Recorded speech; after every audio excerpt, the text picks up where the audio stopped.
Good morning, kindergartners. We're going to do Stellaluna by Janelle Cannon for our read aloud today. Stellaluna.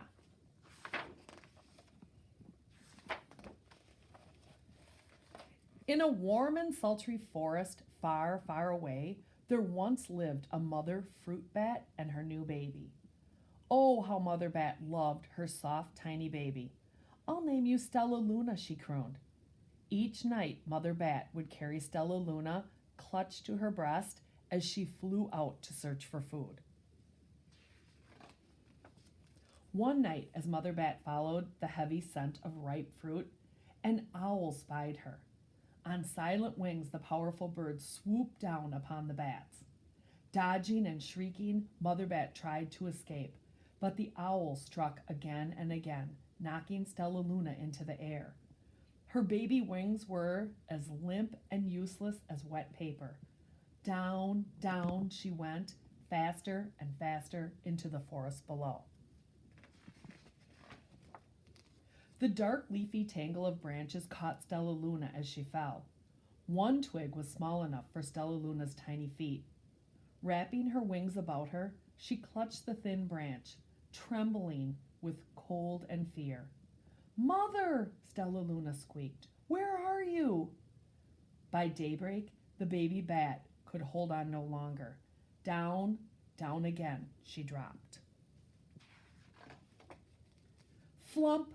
Stellaluna landed head first in a soft, downy nest, startling the 3 baby birds who lived there. Stellaluna quickly clambered from the nest and hung out of sight below it. She listened to the babble of the 3 birds. "What was that?" cried Flap. "I don't know, but it's hanging by its feet," chirped Flitter. "Shh! Here comes Mama," hissed Pip. Many, many times that day, Mama Bird flew away, always returning with food for her babies. Stellaluna was terribly hungry, but not for the crawly things Mama Bird brought. Finally, though, the little bat could bear it no longer. She climbed into the nest, closed her eyes, and opened her mouth. Plop! In dropped a big green grasshopper. Stellaluna learned to be like the birds. She stayed awake all day and slept at night. She ate bugs even though they tasted awful. Her bat ways were quickly disappearing, except for one thing. Stellaluna still liked to sleep, hanging by her feet. Once, when Mama was away, the curious baby birds decided to try it too. When Mama Bird came home, she saw 8 tiny feet gripping the edge of the nest. "Eek!" she cried. "Get back up here at this instant. You're going to fall and break your necks." The birds clambered back into the nest, but Mama Bird stopped Stellaluna. "You are teaching my children to do bad things. I will not let you back into this nest unless you promise to obey all the rules of this house." Stellaluna promised. She ate bugs without making faces. She slept in the nest at night, and she didn't hang by her feet. Stellaluna behaved as a good bird should. All the babies grew quickly. Soon the nest became crowded. Mama Bird told them it was time to learn to fly. One by one, Pip, Flitter, Flap, and Stellaluna jumped from the nest. Their wings worked! "I'm just like them," thought Stellaluna. "I can fly too." Pip, Flitter, and Flap landed gracefully on a branch. Stellaluna tried to do the same. How embarrassing! "I will fly all day," Stellaluna told herself.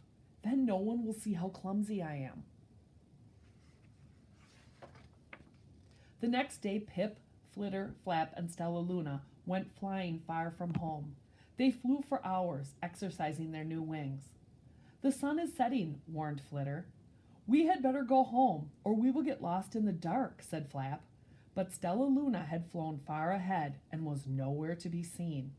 The 3 anxious birds went home without her. All alone, Stellaluna flew and flew until her wings ached and she dropped into a tree. I promised not to hang by my feet, Stellaluna sighed, so she hung by her thumbs and soon fell asleep. She didn't hear the soft sound of wings coming near.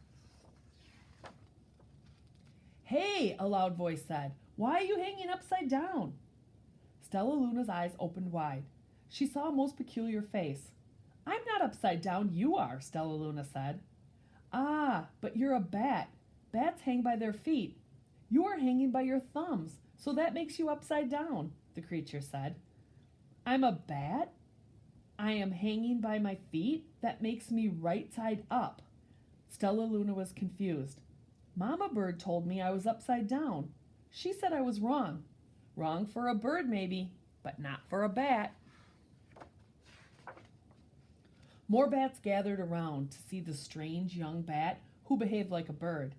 Stellaluna told them her story. You ate bugs? Stuttered one. You slept at night? Gasped another. How very strange, they all murmured. Wait. Let me look at this child, a bat pushed through the crowd. An owl attacked you, she asked.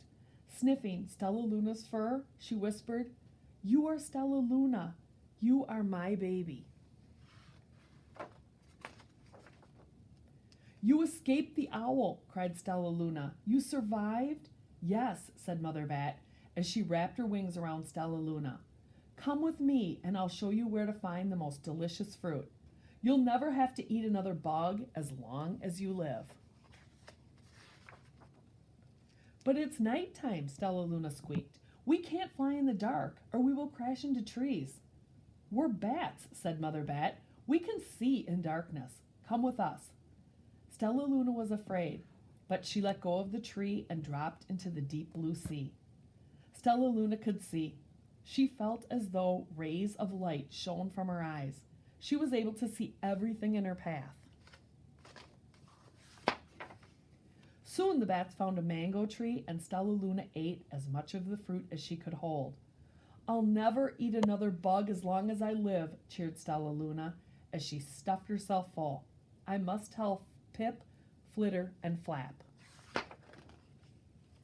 The next day, Stellaluna went to visit the birds.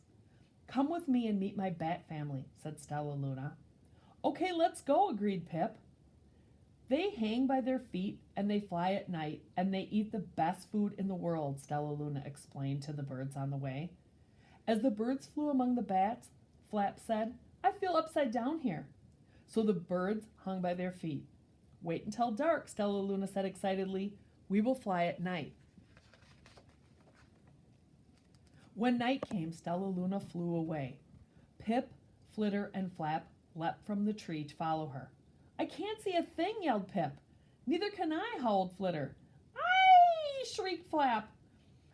They're going to crash, gasped Stellaluna. I must rescue them. Stellaluna swooped about, grabbing her friends in the air. She lifted them to a tree, and the birds grasped a branch. Stellaluna hung from the limb above them. We're safe, said Stellaluna. Then she sighed. I wish you could see in the dark, too. We wish you could land on your feet, Flitter replied. Pip and Flap nodded. They perched in silence for a long time. How can we be so different and feel so much alike, mused Flitter. And how can we feel so different and be so much alike, wondered Pip. I think this is quite a mystery, Flap chirped. I agree, said Stellaluna. But we're friends, and that's a fact. Okay, you guys, I hope you like this book about friendship.